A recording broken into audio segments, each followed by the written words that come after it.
just wanted to show you a Mosin that I've been working on, some of the mods I've done to it. I started off by sending the barrel off to be shortened and recrowned.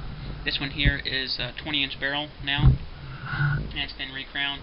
I'm thinking about having the barrel threaded and putting on some type of muzzle brake. I think that'd be nice to tame the recoil down just a little bit on this rifle. Then I got a ATI stock here, the Monte Carlo, and I put a piece of Picatinny rail section on the bottom there for mounting bipods.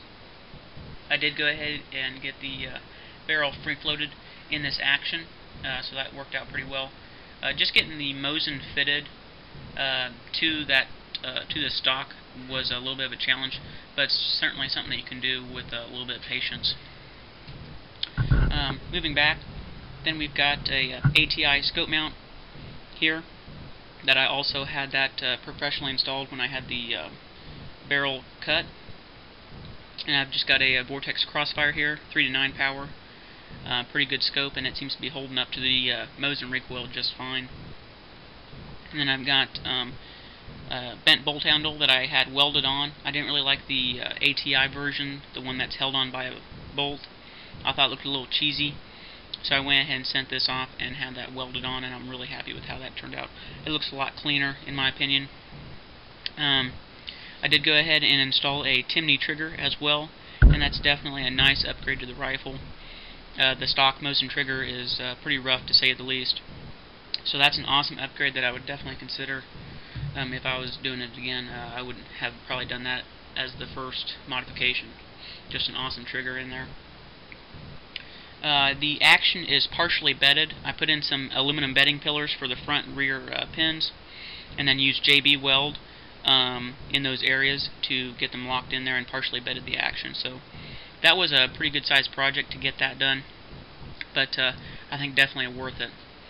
And then I've just got a adjustable cheek riser here on the stock itself. This is actually meant for a AR-15 buttstock. Just a piece of Picatinny rail. You can slide this cheek riser forward and back, up and down, and I've got this set for my eye relief on this scope.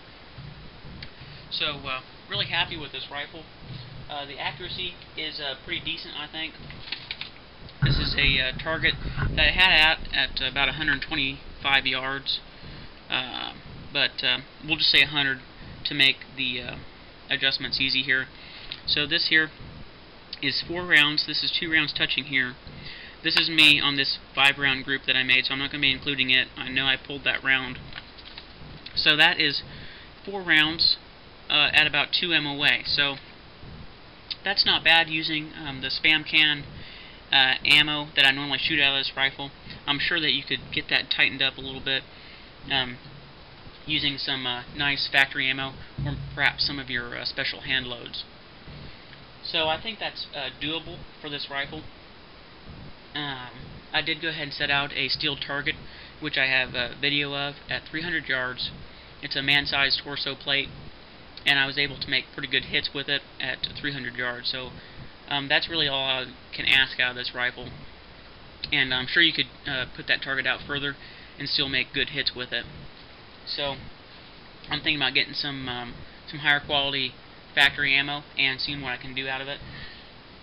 But so far I am happy with the rifle, and I'm happy where it turned out.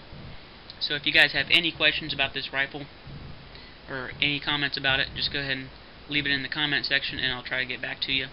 So thanks a lot, guys, for watching, and we'll see you in the next video.